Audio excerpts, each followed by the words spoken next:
کہ ہمیں جنت اور جہنم دونوں میں سے کیا ملے گی، کہ ہمیں جنت مل سکتی یا نہیں، اس چیز کی جستجو میں نکلتا ہے۔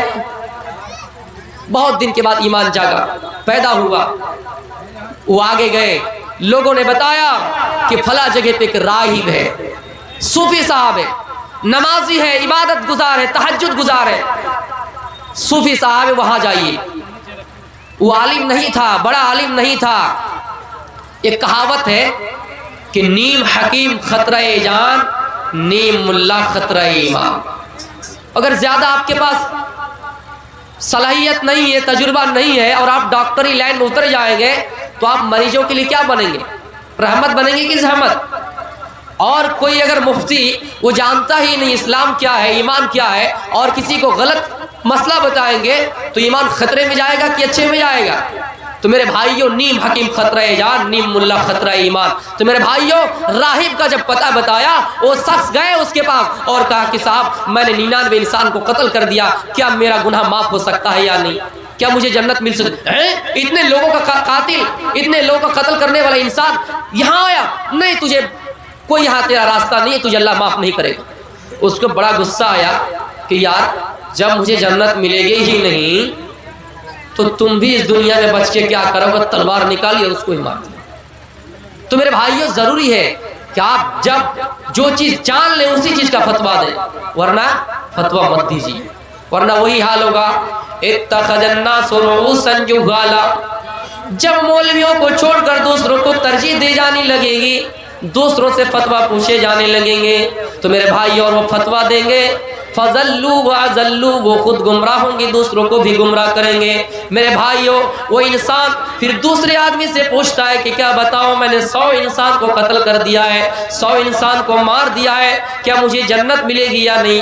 کوئی ایسا عالم بتاؤ اس کے پاس میں چلوں۔ اس نے بتایا جاؤ، چاپی میں ایک پروگرام ہو رہا ہے، وہاں بڑے بڑے علماء کی شرکت ہے، بڑے بڑے علماء شامل ہیں، بہت مشہور و مایہ ناز خطیب وہاں پہ آئے ہوئے ہیں، وہاں پہ بہت اچھے اچھے عالم آئے ہیں، وہاں جائیے، مسئلہ پوچھئے۔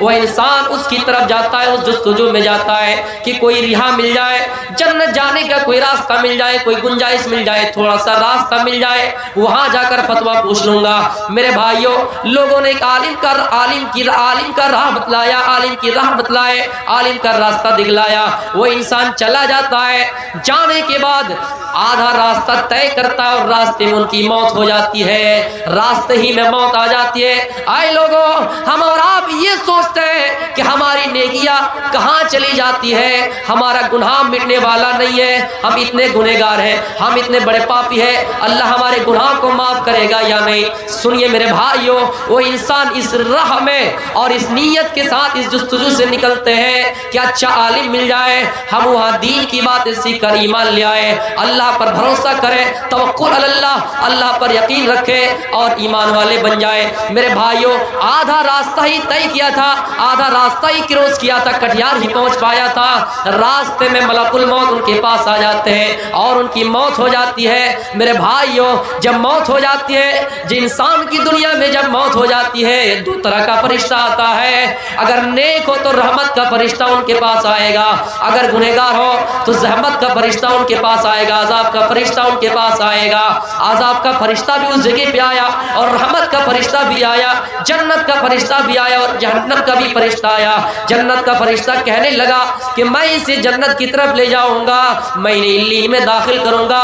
جہنم کا فرشتہ، عذاب کا فرشتہ کہہ رہا ہے کہ نہیں، انہوں نے دنیا میں 100 انسانوں کا قاتل، 100 انسانوں کو قتل کروایا تھا، 100 انسانوں کو قتل کیا تھا، آج یہ کیسے جنت جا سکتا ہے؟ تو میرے بھائیوں، انسانی شکل میں ایک فرشتہ آیا اور انہوں نے راستہ بتا دیا، طریقہ بتلا دیا، دیکھو اس راستے کو ماپا جائے، کٹیہار اور پورنیہ کے بیچ میں یہ طے ہونے والے راستہ کو ماپا جائے، اگر نیکیوں کی طرف، ان علماء کی طرف بڑھنے والے راستہ اگر زیادہ ہی کراس کیا ہوگا، علماء کی طرف زیادہ ہی گیا ہوگا، ان کا حالت ایمان میں اگر موت آئی ہوگی، زیادہ حالت ایمان میں موت آئی ہوگی تو اس کا ٹھکانہ جنت ہوگا۔ عذاب کا فرشتہ نے، رحمت کا فرشتہ ان کی روح کو لے جائے گا، اور اگر ادھر ہی زیادہ قریب رہ جائیں گے تو انہیں عذاب کا فرشتہ لے کر جائے گا، جہنم کا فرشتہ لے کر جائے گا۔ میرے بھائیوں، یہ تمام چیزیں ہمیں اور آپ کو یہ بتلا رہے ہیں کہ ہم اور آپ کتنے تقویٰ اور تہجد گزار ہیں۔ ہم ہیں لیکن ہم جانتے نہیں کہ کب کریں. اس لیے علم سیکھنا ہر انسان کے لیے ضروری ہے, لازمی ہے میرے بھائی. کٹھیار میں ٹرین لگی ہوئی ہے, ہمیں اور آپ کو علم نہیں ہے, ہمیں پٹنہ جانا ہے, ایک ہی طرف گاڑی لگی ہوئی ہے, ایک گاڑی سلی گڑی کی طرف جا رہی ہے, ایک گاڑی پٹنہ کی طرف. لیکن اگر ہمیں علم ہو تو ہم صحیح وقت پہ پٹنہ پہنچ سکتے ہیں. علم نہ ہو ہم جب چاہے جس گاڑی میں بیٹھ جائے اور ہمیں کہاں سے کہاں لے کے جائے. اس لیے علم بہت ضروری ہے, ہمیں اور آپ کو علم سے جڑے رہنا چاہیے. علم ہی وہ چیز ہے, اللہ کے رسول صلی اللہ علیہ وسلم فرماتے ہیں کہ علم کی فضیلت ایسے ہے, عابد پر اگر کوئی عالم ہے اور کوئی عابد, عبادت گزار, تہجد گزار, صوفی, راہب, میرے بھائیوں 14ویں رات کی فضیلت تمام ستاروں پر جس طرح ہے اس طرح میرے بھائیوں اتنا سا فرق بتلایا ہے. لیکن ہم اور آپ علم سے بہت کوسوں دور چلے گئے, علم سے پیچھے چلے گئے. آپ جانتے ہیں کہ ہم کس ملک میں رہتے ہیں, تعلیمی معیار کہاں سے کہاں چلے گئے ہیں. وہ کچھ دن وہاں سفر کر رہے تھے, ٹرین میں کچھ لوگ آئے ٹکٹ دکھانے کے لیے, لڑکا لڑکی ایک ہی جگہ پہ بیٹھا ہوا تھا, کسی کو کہیں جانا تھا, کسی کو کہیں جانا تھا, ٹکٹ میں ہیر پھیر ہو گیا, تبدیلی ہو گئے. جو لوگ آئے تھے ماما شکل میں, نام نہیں لوں گا ورنہ مقدمہ ہوتا ہے, ویسے لوگوں کو اندر ڈالا جاتا ہے, ٹکٹ چیک کرنے کے لیے آئے. ہونا یہ چاہیے تھا کہ اگر معاملہ یہاں تک آ جائے, لڑکا لڑکی دونوں اگر ایک ہی جگہ پہ ہو تو ہم اور آپ کیا کہیں گے, کھڑے ہو جاؤ. دونوں اگر ایک ہی جگہ ہو تو کہیں گے کہ کھڑے ہو جاؤ. ارے لڑکا اگر کہیں جا رہا ہے تو کہیں گے جا رہا ہے, اور لڑکی اگر کہیں جا رہی ہے تو جا رہی ہے, اور دونوں کو ایک ساتھ کہیں گے تو کیا کہیں گے کہ جا رہے ہیں. تو اس جگہ پہ ان کمینوں نے کیا کیا, کیا کہا جانتے ہیں, چلو کھڑا کھڑی ہو جاؤ. ایسے لوگوں کو پولیٹیکل میں کرسی تھما دیے گئے.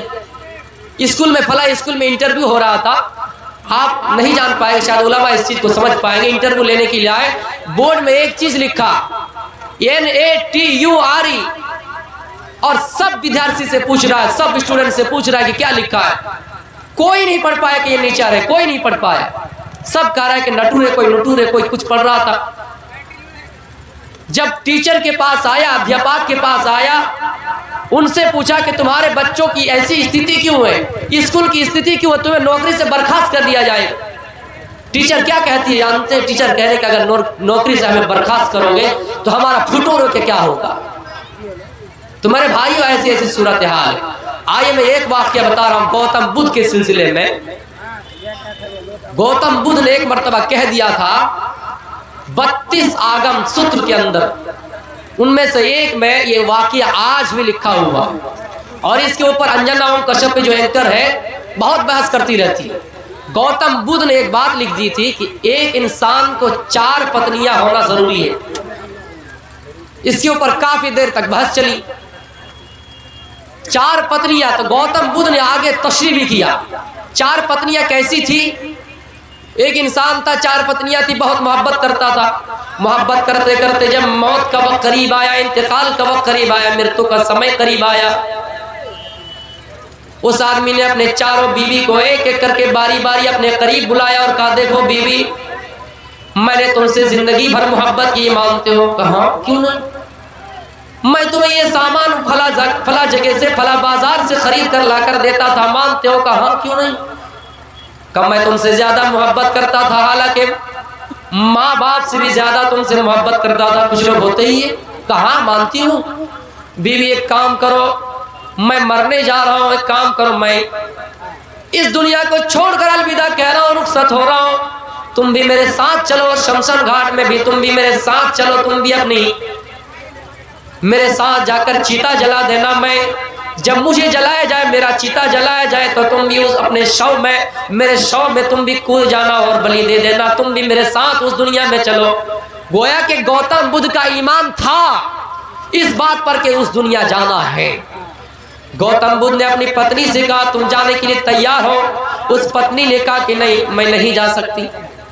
آئے میرے شوہر, دنیا کی محبت تمہارے لیے اور ہمارے لیے منڈلا رہی تھی, یہ مانتی ہو؟ تم دنیا میں مجھ سے محبت کرتے تھے, یہ بھی مانتی ہو؟ دنیا میں فلاں جگہ سے سامان خرید کر لا کر مجھے دیتے تھے, اپنے ماں باپ کو چھپا کر مجھے لا کر دیتے تھے, ماں کا دروازہ کراس کر کے میرے کمرے میں لا کر مجھے دیتے تھے, اور میں خوش ہو جاتی تھی, یہ بات میں مانتی ہوں. لیکن آج تم اس دنیا سے جا رہے ہو, میں تمہارے ساتھ جانے کے لیے تیار نہیں. جاؤ تم مر رہے ہو، تم جاؤ مرو، میں تمہارے ساتھ جا نہیں سکتی۔ اس نے کہا بیوی کیا محبت کی یہی مثال ہے؟ کہا ایسی ہی مثال ہے۔ دنیا میں انسان ایک انسان کا اس وقت تک کر لے ہے جب تک وہ انسان اس کو کچھ دیتا رہتا ہے اور جب تک اس کو کچھ ملتا رہتا ہے۔ آج میں آپ کو کچھ نہیں دے سکتی اور آپ بھی مجھے کچھ نہیں دے سکتے، آپ اس دنیا سے جا رہے ہیں، لہٰذا آپ جائیے، میں آپ کے ساتھ اس دنیا میں جانے کے لیے تیار نہیں ہوں۔ انہوں نے اپنی دوسری بیوی کو بلایا اور اپنے قریب بٹھایا اور کہا محترمہ دیکھو میں اس دنیا سے جا رہا ہوں، تم میرے ساتھ چلو۔ کہا کیسے؟ کہا تمہاری پہلی بیوی نے کیا بتایا؟ کہا وہ کہا کہ نہیں جائے گی۔ کہا تم جاؤ گی؟ کہا ہاں میں جاؤں۔ نہیں، انہوں نے بھی کہا کہ نہیں جاؤں، انہوں نے بھی انکار کر دیا۔ تیسری بیوی کو بلایا، تیسری بیوی نے بھی وہی جواب دیا جو دوسری بیوی نے جواب دیا، جو پہلی بیوی نے جواب دیا وہی تیسری بیوی نے جواب دیا، لیکن تیسری بیوی کا جواب تھوڑا سا ہٹ کر یہ تھا، انہوں نے کہا دیکھو میرے شوہر، آئے میرے پتی، میں آپ کے ساتھ زندگی بھر رہی، آپ میرا جیون ساتھی ہے، آپ کے ساتھ میں نے 60 سالہ زندگی گزار دی، لیکن آپ اس دنیا سے آپ جا رہے ہیں، میں آپ کے ساتھ جانے کو تیار نہیں ہوں، لیکن اتنا کر سکتی ہوں کہ جب آپ کی شو کو جلایا جائے، جب آپ کی لاش کو جلایا جائے، شمشان گھاٹ میں آپ کی چتا کو جلایا جائے تو میں وہاں تک جا سکتی ہوں، اس کے علاوہ کچھ نہیں کر سکتی، میں بھی اس دنیا جانے کے لیے تیار نہیں۔ تیسری بیوی تھوڑی سی لائن پہ آیا اور کیا کہا کہ میں شمشان گھاٹ تک جا سکتی ہوں۔ چوتھی بیوی کو بلایا، کہا بیوی میں 3 بیویوں سے زیادہ محبت کرتا تھا لیکن تم سے نفرت کرتا تھا۔ تینوں بیوی نے انکار کر دیا، کیا تم میرے ساتھ جاؤ گی؟ کہا میں کیسے جا سکتا ہوں، میں کیسے جا سکتی ہوں؟ تینوں بیوی نے آپ کا انکار کر دیا۔ چلو ایک کام کرتے بیوی، اے میرے شوہر میں آپ کے ساتھ جانے کے لیے تیار ہوں۔ چوتھی بیوی نے ہاں بھر دیا۔ اب سنیے گوتم بدھ نے کیا بتانا چاہا اور کیا مقصد تھا 4 پتنیوں سے مراد میرے بھائیوں۔ اب اس جگہ پہ پوائنٹ کی طرف آتا ہوں۔ 4 پتنیوں سے مراد گوتم بدھ کا کیا تھا؟ پہلی پتنی سے مراد انسان کا جسم ہے۔ انسان جب مرتا ہے تو اپنے جسم کی طرف دیکھتا ہے، اپنے پیر کی طرف دیکھتا ہے، اپنے ہاتھ کی طرف دیکھتا ہے، ہتھیلی کی طرف دیکھتا ہے، اپنے بالوں کی طرف دیکھتا ہے، اپنے انگلیوں کی طرف دیکھتا ہے، انگلیوں کے پوروں کی طرف دیکھتا ہے اور سوچتا ہے اے ہاتھ، دنیا میں تمہارے ذریعے سے پیسہ کمایا کرتا تھا، دنیا میں تمہارے ذریعے سے لوگوں کو کبھی کبھی ناجائز تھپڑ بھی مارا کرتا تھا، آج میں دنیا چھوڑ کے جا رہا ہوں، مجھے قبرستان کی طرف لوگ لے جائیں گے، تو کیا تم میرے ساتھ جانے کے لیے تیار ہو؟ ہاتھ جواب دے دے گا کہ نہیں میں نہیں جا سکتا، پیر جواب دے دے گا کہ میں آپ کے ساتھ جا نہیں سکتا، ان بالوں کی طرف نظر دوڑا کے دیکھے گا، آئے بال میں زندگی بھر تمہارے اوپر بالوں میں کنگھیاں کرتا رہا، سروں میں تیل لگایا کرتا رہا، فلا اسٹائل میں بالوں کو کٹنگ کر کے میں کٹوایا کرتا تھا، لیکن آج تم اس زمین پہ پڑے رہ جاؤ گے، مجھے اس دنیا میں جانا ہے، کیا تم میرے ساتھ جانے کے لیے تیار ہو؟ بال جواب دے دے گا کہ میں آپ کے ساتھ جانے کے لیے تیار نہیں، جب تک میں تمہارے جسم میں لگا ہوا تھا تم دیکھ ریکھ کرتے تھے، لیکن آج تمہارے ساتھ جانے کے لیے میں تیار نہیں ہوں، قبر میں مجھے رکھ دیا جائے گا، 3.5 گز زمین میں مجھے رکھ دیا جائے گا، اسی میں ہم پڑے رہ جائیں گے، تمہاری روح کہاں کہاں بھٹکے گی، کبھی ادھر کبھی ادھر کبھی ادھر، اور ہم ادھر زمین میں ہی پڑے رہ جائیں گے۔ وہ انسان تمنا کرے گا اور اپنے پیر کی طرف دیکھے گا، جسم کی طرف دیکھے گا۔ میرے بھائیوں کیا کوئی انسان اپنے جسم کے ساتھ اوپر کو جا سکا ہے؟ نہیں جا سکا ہے۔ گوتم بدھ کے اندر بھی یہ ایمانی جذبہ تھا، وہ انسان کا جسم ہے، ہر انسان کی 4 پتنیاں ہونی چاہیے، اس سے مطلب گوتم بدھ یہ بتانا چاہتے ہیں کہ پہلی پتنی سے مراد انسان کا بدن ہے، انسان کا جسم ہے، آپ کے ساتھ جانے کے لیے کبھی تیار نہیں۔ دوسری پتنی انسان کا مال ہے، انسان کی دولت ہے، انسان کی پراپرٹی ہے۔ جب انسان مرتا ہے مال کی طرف دیکھتا ہے، زمین کی طرف دیکھتا ہے، مکان کی طرف دیکھتا ہے، بلڈنگ کی طرف دیکھتا ہے، جو بلڈنگ اس مالک کے فیس کے بغیر، چہرے کے بغیر کھلتا بھی نہیں تھا، ان کا دروازہ لاک ہو جاتا تھا، ان کی پرمیشن کے بغیر کوئی اس کے گھر میں نہیں آ سکتا تھا، لیکن اس گھر کو چھوڑ کے الوداع کہہ جائیں گے اور کہیں گے آئے گھر میں تمہیں چھوڑ کے جا رہا ہوں، کیا تم میرے ساتھ جانے کے لیے تیار ہو؟ گھر کا بھی وہی جواب ہوگا کہ میں تمہارے ساتھ جانے کے لیے تیار نہیں ہوں، زمین کا بھی وہی جواب ہے کہ میں تمہارے ساتھ جانے کے لیے تیار نہیں ہوں۔ میرے بھائیوں، دنیا کی تیاریاں کر لیجئے، دنیا میں تمام سامان کو چھوڑ کر ہم اور آپ جا رہے ہیں، لیکن ہم اور آپ آخرت کی تیاری نہیں کر رہے۔ تیسری پتنی سے مراد انسان کے رشتہ دار ہیں، باپ ہے، بھائی ہے، ماں ہے، بہن ہے۔ باپ سے اتنی محبت ہے، باپ کبھی نہیں چاہتا کہ میرا بیٹا مجھ سے الگ ہو۔ ماں سے اتنی محبت ہے، بارش کے قطروں میں ماں بھیگتی ہوئی اپنے پروں کے نیچے، آنچل کے نیچے اپنی اولاد کو چھپائے رکھتی ہے میرے بھائیوں۔ لیکن وہی اولاد جب مرنے کے قریب آئے، جب مر جائیں گے، ماں مر جائیں گی، آپ مر جائیں گے، زیادہ سے زیادہ قبرستان تک جا سکتی ہے، اس کے علاوہ نہیں۔ تیسری پتنی نے کہا تھا کہ میں شمشان گھاٹ تک تو جا سکتی ہوں، اس کے علاوہ نہیں جا سکتی ہوں۔ اور چوتھی پتنی سے مراد انسان کا اعمال ہے میرے بھائیوں، ٹوٹی پھوٹی اعمال، چاہے کچھ بھی کرو وہ آپ کے ساتھ جائیں گے اور اس کے علاوہ کچھ اعمال آپ کے ساتھ نہیں جا سکتے ہیں۔ تو میرے بھائیوں، میں علمی سلسلے میں تقریر کر رہا تھا، ایک ہی تقریر میں کر رہا ہوں، تو میرے بھائیوں، 4 پتنیاں سے مراد یہاں گوتم بدھ کا یہ بتانا مقصود تھا۔ ویسے آج سب کو پریشان ہے، اسلام میں منع نہیں کیا 4 پتنی آپ بھی رکھیے، لیکن بیویوں سے سب پریشان رہتے ہیں۔ ایک مرتبہ ایک مجلس میں ایک سال بہت بے تحاشا بارش ہوئی، مجمع سے آواز آئی کہ اس سال بے تحاشا بارش ہوئی، اتنی بارش ہوئی، ایک ملا اٹھ کر کھڑے ہو کے کہہ دیے کہ زمین میں جو کچھ ہے اس دفعہ باہر نکل آئے گا۔ تو بھی ایک آدمی من ہی من میں ڈر رہا ہے کہ کہیں ایسا نہ ہو کہ میری 3 پتنیاں زمین کے اندر وہ نہ نکل آئے۔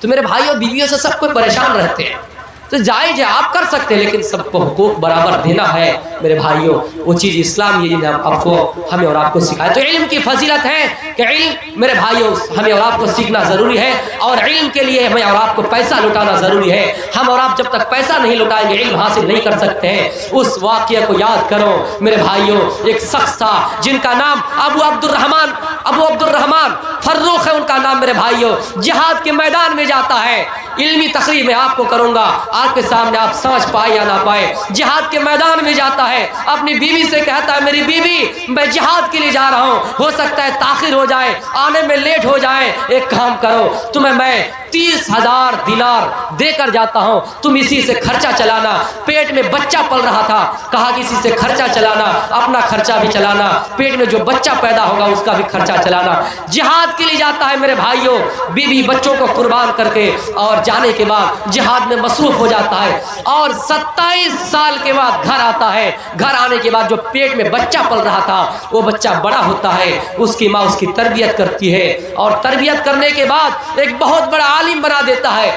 آج آپ کے زینت اسٹیج میں جو علماء مشہور و معروف نظر آ رہے ہیں، یہ انہی ماؤں کا نتیجہ ہے، انہی ماؤں کا کرم ہے۔ اگر ماں نہ پڑھائے تو میرے بھائیوں میں دعوے کے ساتھ کہتا ہوں باپ نہیں پڑھا سکتا ہے۔ اس چیز کا ایکسپیرینس آپ لوگوں کو ہے یا نہیں؟ مجھے اچھی طریقے سے ہے، کیونکہ بہت لوگوں نے بتایا اس چیز کا احساس۔ تو میرے بھائیوں، ماں ہو کر میری بہنوں اگر آواز پہنچ رہی ہے تو سنیے، 27 سال کے بعد اس کا شوہر گھر میں آیا، جیسے گھر میں پرویش کیا اس کا بچہ بڑا ہو چکا تھا، ان کا نام ربیہ رحمت اللہ علیہ، بہت بڑے عالم بن چکے تھے، مسجد نبوی میں حلقہ لگا کر لوگوں کو قرآن و حدیث کا درس دے رہے تھے۔ امام مالک بن انس رحمت اللہ علیہ جیسی شخصیت اس کے حلقے میں اس کے درس میں بیٹھے رہتے تھے اور درس سنتے تھے میرے بھائیوں۔ جب آمنا سامنا ہوا، گھر کا دروازہ کھلا گیا تو کہا کہ میرے گھر میں اجنبی آدمی، باپ بیٹا کی ملاقات ہوئی تو باپ نے بیٹا کو نہیں دیکھا، بیٹا نے باپ کو نہیں دیکھا، اجنبی آدمی۔ بیٹا کہا اے تو میرے گھر سے کیسے آیا؟ اجنبی آدمی۔ بیٹا کہہ رہا ہے مجھے پوچھ رہا ہے یہ میرا گھر ہے، تو کہاں سے آیا یہ بتا۔ دونوں میں لڑائی ہونے کو قریب ہے میرے بھائیوں۔ گاؤں میں آواز دی گئی، ان کی ماں باہر نکلی، ربیہ کی ماں باہر نکلی، دوڑتے ہوئے آئے اور شوہر کو دیکھ کر پہچان گئے اور اپنے بیٹے سے کہا بیٹا یہ وہی تمہارا باپ ہے جو تم میرے پیٹ میں پل رہے تھے، اور تمہارا باپ تمہیں چھوڑ کر جہاد کے میدان میں چلا گیا تھا، اور آج 27 سال کے بعد آئے۔ تو میرے بھائیوں، آ کر جائزہ لیا کہ بیوی 30,000 دینار میں تمہیں دے کر گیا تھا، بتاؤ تم نے اس پیسے کا کیا کیا؟ بیوی کہتی ہے میرے میرے شوہر میں آپ کو حساب نہیں دے سکتی ہے، لیکن ایک کام ضرور کر سکتی ہوں، آپ مسجد نبوی میں جائیے، وہاں بیٹھے رہیے، آپ کو پتہ چل جائے گا میں اس پیسے کو زمین کے اندر دفنا دیا ہوں۔ میرے بھائیوں مسجد میں جاتا ہے، نماز پڑھنے کے بعد بیٹھے رہتا ہے، اور ربیہ ان کا بیٹا واعظ و نصیحت کرتا ہے، قرآن و حدیث کا درس دیتا ہے لوگوں کو۔ یہ آدمی سوچتا ہے یہ لڑکا کون ہے، اچھی تقریر کرتا ہے، اچھا درس دیتے ہیں، وہ من ہی من میں سوچتا ہے یا اللہ کہیں یہ میرا بیٹا نہ ہو جائے، یا اللہ اگر میرا یہ بیٹا ہوتا کاش کہ میرا بیٹا ہوتا۔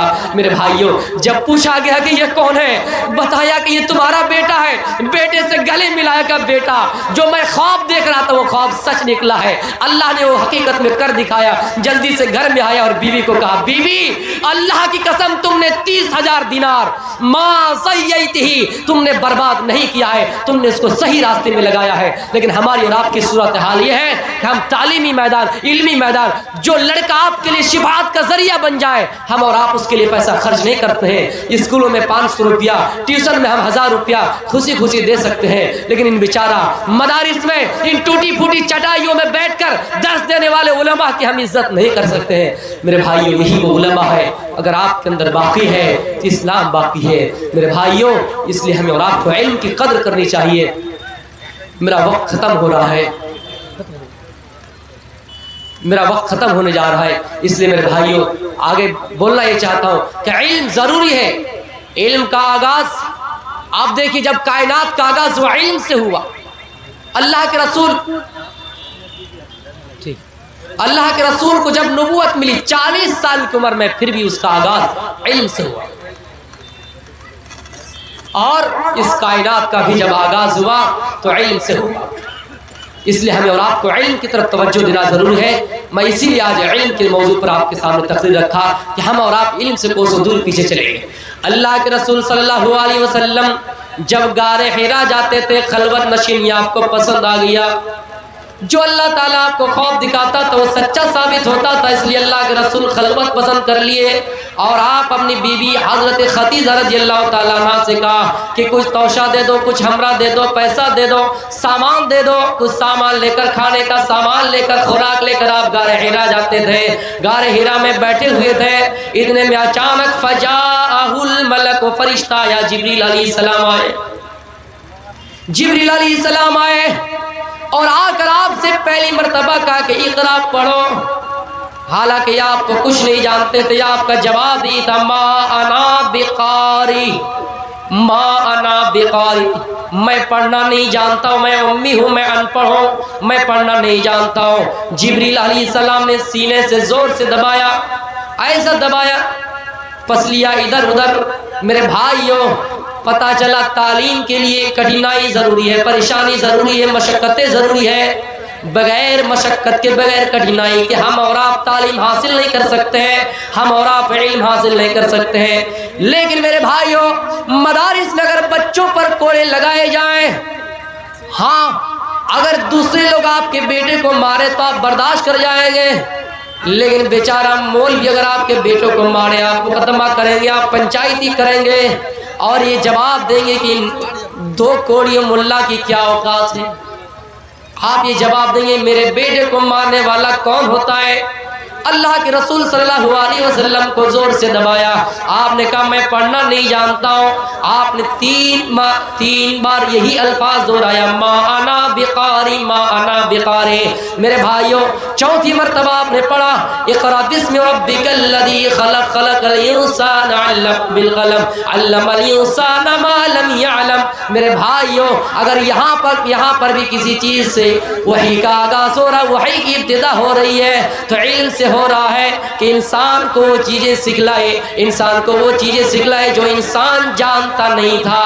میرے بھائیوں اللہ نے انسان کو اس چیزوں سے پیدا کیا، پانی کی ان پھٹکی سے پیدا کیا میرے بھائیوں جو یخرج من بین الصلب والترائب۔ میرے بھائیوں انسان کی پیدائش کے لیے، انسان کا راستہ بتلانے کے لیے اللہ تعالیٰ پہلی وحی میں علم سے آغاز کر رہا ہے، علم سے اس کی بنیاد کھڑا کر رہا ہے، علم سے اس کی آغاز کر رہا ہے۔ میرے پیارے ساتھیوں اور کیجیے، اس کے بعد اللہ کے رسول صلی اللہ علیہ وسلم ڈرے ہوئے ہیں، ڈرے ہوئے ہیں اور آپ دوڑتے ہوئے خدیجہ رضی اللہ تعالیٰ عنہ کے پاس گئے اور آپ اس حال میں کہ کانپ رہے تھے، تھر تھرا رہے تھے. آپ نے فرمایا زملونی زملونی، مجھے کمبل اڑا دو، کمبل اڑا دو. فزملوہ، لوگوں نے کمبل اڑا دیا. میرے بھائیوں اس کے بعد اللہ کے رسول صلی اللہ علیہ وسلم نے تمام واقعہ خدیجہ رضی اللہ تعالیٰ عنہ کے سامنے سنایا اور کہا ایسی ایسی بات ہے. ڈرا ہوا تھا. خدیجہ رضی اللہ تعالیٰ عنہ نے تسلی دلائی.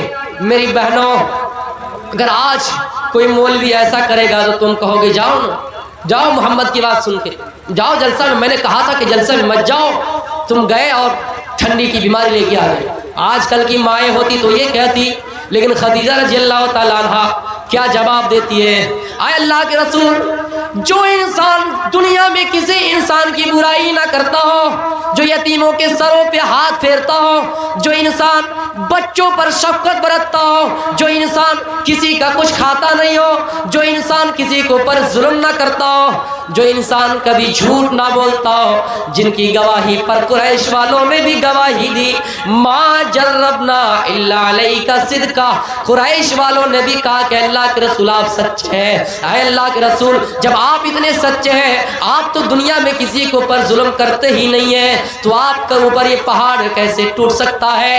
آپ کے اوپر یہ مصیبت کیسے آ سکتی ہے؟ اللہ آپ کو کیسے رسوا کر سکتا ہے؟ میرے بھائیو، خدیجہ نے تسلی دلائے، کہا کہ اللہ آپ کو ضرور کچھ بنائے گا، اللہ آپ کو نبوت عطا کرے گا. یہ کہہ کر خدیجہ رضی اللہ تعالیٰ عنہ آپ کو لے کر ورقہ بن نوفل کے پاس لے کے چلے گئے. ان کا چچا زاد بھائی تھا، ان کے پاس لے کے گئے. آگے کا الفاظ میں بتانا چاہتا ہوں. جب ورقہ بن نوفل کے پاس لے گیا اور انہوں نے کہا کہ تمہارے بیٹے تمہارے بھتیجے نے ایسی ایسی بات کہی، ایسا ایسا ان کے سامنے پیش آیا. ورقہ بن نوفل سمجھ گئے، کیونکہ وہ انجیل وغیرہ کی شرح لکھا کرتے تھے جو سریانی زبان میں نازل ہوئی تھی، عبرانی زبان میں وہ لکھا کرتے تھے. میرے بھائیوں، انہوں نے ایک پیشین گوئی پڑھی تھی، پیشین گوئی کی اور کہا اے محمد، اے میرے بھتیجے.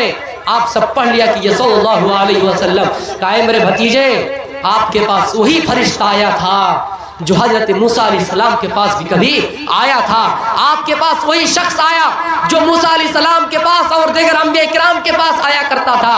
اے محمد، اے میرے بھتیجے، دیکھنا کہیں ایسا نہ ہو اور آپ ایسا کیا. انہوں نے یہ بھی کہہ دیا کہ دیکھنا آئندہ اگر میں زندہ رہوں تو آپ کی جہاں تک ہو سکے مدد کروں گا، اور آئندہ دیکھنا آپ کی قوم آپ کو باہر نکالے گی، آپ کو ملک سے باہر نکالے گی. اللہ کے رسول کہتے ہیں کہ اے فلاں، اے میرے چچا، کیا مجھے میری قوم ملک سے نکال دیں گے؟ کیا میری قوم مجھے بستی سے نکال دیں گے؟ کہاں آپ کو آپ کی بستی سے نکال دیا جائے گا. اگر میں زندہ رہوں تو آپ کی مدد کرنے کی کوشش کروں گا. تو میرے بتانے کا مقصد یہ ہے کہ ہر دور میں چاہے کوئی بھی پروان کو چڑھا ہے، میرے بھائیوں، ان کو ہر دم پیچھے گرانے کی کوشش کی گئی ہے. اور آپ دیکھ لیجئے انڈیا میں ایسے ایسے حالات ہیں، مسلمانوں کے اوپر، مولویوں کے اوپر، عالموں کے اوپر کیسے، لیکن ہمیں اور آپ کو ضروری ہے کہ ہم اور آپ عالموں کی عزت کریں، قدر کریں. ہم اور آپ نہیں سمجھیں گے ان مقام تو غیر کیسے سمجھیں گے؟